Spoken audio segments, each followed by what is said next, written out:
saacadihii u dambeeyay waxaa si weyn baraha bulshada iyo qaar ka mid ah warbaahinta Soomaalida u qabsaday warar isla dhexmaraya oo sheegaya in khilaaf siyaasadeed uu soo kala dhaxgalay madaxweynaha Jubbaland Axmed Maxamed Islaam iyo ku-xigeenkiisa koowaad ee Maxamuud Sayid Aadan. Wararkan oo si degdeg ah u faafay ayaa abuuray hadalhayn weyn oo xooggan, gaar ahaan marka la eego xaaladda siyaasadeed ee cakiran ee ka taagan gobolka Gedo iyo guud ahaan xiriirka u dhexeeya Jubbaland iyo dowladda federaalka ee Soomaaliya. Gobolka Gedo ayaa noqday xudunta khilaafka dowladda federaalka iyo Jubbaland,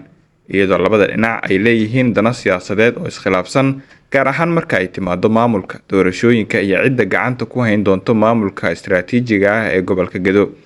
Doolow oo ka mid ah degmooyinka ugu muhiimsan gobolka Gedo ayaa noqotay xarun siyaasadeed iyo mid ciidan oo ay ku sugan yihiin mas'uuliyiin iyo sidoo kale ciidamo markaasi taageersan Jubbaland.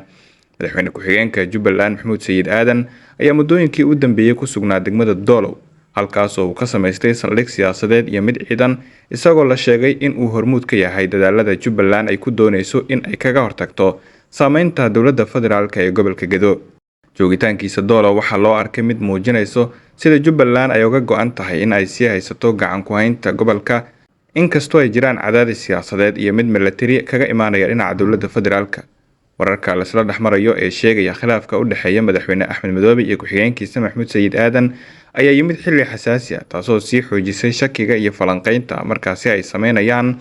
dadka daneeya arrimaha siyaasadda. Qaar ka mid ah warbaahinta ayaa markaasi, gaar ahaan kuwa Soomaalida, ayaa baahiyey in uu jiro isfaham la'aan ku saabsan qaabka loo wajahayo xaaladda gobolka Gedo iyo xiriirka dowladda federaalka, halka warar kalena ay tilmaamayaan in khilaafkan uu la xiriiro arrimo markaasi gudaha maamulka. Si kastaba ha ahaatee, waxaa wararkan la isla dhexmarayay muddooyinkii u dambeeyay si cad u beeniyey xildhibaan hore oo lagu magacaabo Xildhibaan Bood oo ku sugan degmada Doolow, kaasoo si toos ah uga hadlay arrintan, isagoona sheegay in aysan jirin wax khilaaf ah oo u dhexeeya madaxweynaha Jubbaland iyo ku-xigeenkiisa. Waxaana carabka ku adkeeyey in wararkaasi ay yihiin kuwo la buunbuuniyey oo aan sal iyo raad toona lahayn, islamarkaana uu ku eedeeyey dowladda federaalka inay ka dambeyso faafinta wararka noocaas si ay u weeqdo midnimada iyo sidoo kale wadajirka Jubbaland. waxaan halkan ka caddaynhayaa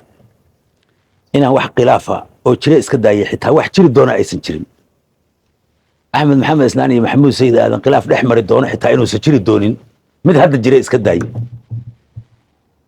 Si sharaf leh oo wanaaga oo maamuusa oo qiimo leh oo dadnimo leh oo nasabad leh oo gobonnimo leh bay nimankaas madaxweyne iyo madaxweyne ku-xigeen iskugu yihiin, horeyna isma khilaafin. labada nin oo uguna xukunka dheer waqtiga dheerna si soo joogay, si walbana u wada shaqeeyey inay yihiin ummadda Soomaalida way og tahay. war xalay la isla dhex marahayay oo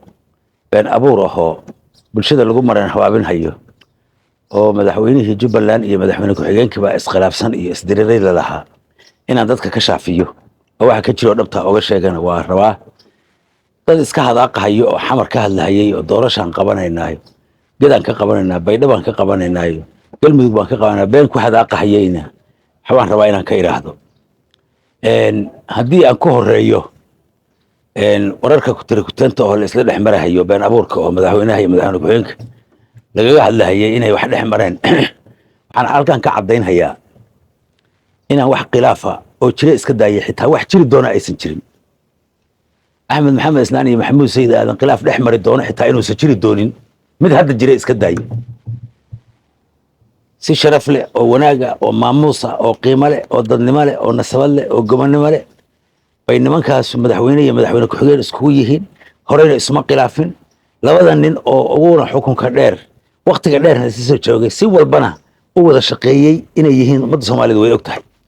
hal maalina intay isqabteen isma hor fadhiisanin nimankaas, hadda ka bacdina inay isqabtaan lama sugahayo. waxaan dadka u sheegahayaa marka wararka beenta oo dadka dhagaha looga wasaqaynhayo reer Jubbaland oo been abuurka ah oo la abuurahayo oo aqrada iyo adduunkoodaba ku xumaynhayaan beenta ay sheegahayaan, waxba inaysan ka jirin ummadda Soomaaliyeed iyo ummadda reer Jubbaland ba inay ka daawoodo arrintaas. taas qodobkaas saasaan u caddaynhayaa, qof iga dambeeyo la warsanhayana ma jiro. qodobka labaad, dad hadaaqahayo hadalku jambareer ooga soo baxahayo doorashaan qabanaynaada ku hayay, wax doorasho ah oo gobolka Gedo ka dhici doontahay ma jirto, cid imaan kartana ma jirto. gobolkaana waa Jubbaland, Jubbalandna waxa xasan uu wado oo foosha xun oo Soomaali lagu kala geynhayo oo dastuurkeedii lagu baabi'inhayo oo qarankii Soomaaliyeed lagu dubinhayo. Jubbaland way ka tashatay, go'aan bayna ka gaartay. sharci iyo dastuur bay leedahay. Soomaaliya wax dastuur ay leedahay hadda male. waxay hadda ku shaqaynaysana ma jiro maamul goboleedyada kaleeto dastuuradoodii baabi'iyey oo kalena jubbaland ma aha dastuur bay leedahay isku dooratay ku shaqaynhayo deegaamada tan iyo dadka kan iyo calaamadaha iyo astaamaha jubbaland inay wada xiran yihiin waad aragtaan wax innaba ha yaraatee doorasho ah oo ka dhici kartahay gobolkan ma jirto warka lala dhex wareegahaya dadka oo guddi baa imaanhayo guddi doorashaa imaanhayo buuxa laga qabanhayaa luuq baa laga qabanhayaa garbaharri baa laga qabanaya wax ka jirahay ma jiraan ciddii timaada farahay dhiig ku wadataa waxay ku yimaada sabab shaqaa kuma lihin anagu waa oga digaynaa haddeer cid soo aadi kartana ma jiro diyaarad noo imaan karto guddi wadaan jirin dayuuro santuuq wadaan imaan karin meelay kasoo degi kartaan jirin gedo degmo ka mid oo kasoo degi kartaa ma jirto si weyn baan oga tabaabushaysanay waana qorshaysanay hal tilaaba yaan la idin marin habaabinin wax ka jirana lama arka wax dadka loo sheegahay guddigaas xun oo been abuurka aho ninka uu samaystayna taasaan ka leeyahay waxaan rabaa dadka gobolka Gadoodego inaan la hadlo sharafka iyo karaamada iyo dignitiga iyo mas-uuliyadda aad leedihiin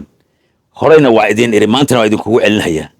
muddo badan baa dadkiina deegaankan oo ummadda Soomaaliyeed soo hogaaminayso magaciina ku soo hogaaminayseen siyaasadda Soomaaliya dadka loo caanayn hayaa tihiin in maanta nin wadda kasta ka soo xirantay oo jid kasta ka soo xirmay oo hantidii ummadda boobay oo dowladnimadii boobay oo dastuurkii ku cayaaray oo Soomaali burburinhayo kala diray Soomaali inaad isu keentaan ma ogay weligiin inaad burburisaan kuma talagelin nin burburinhayo Soomaaliyaan maanta u sacabtumaynaa shakhsiyaad kale oo dadka ku dhex wareeganhayo si wada jir ah looga hor yimaado si wada jir ah looga hor yimaado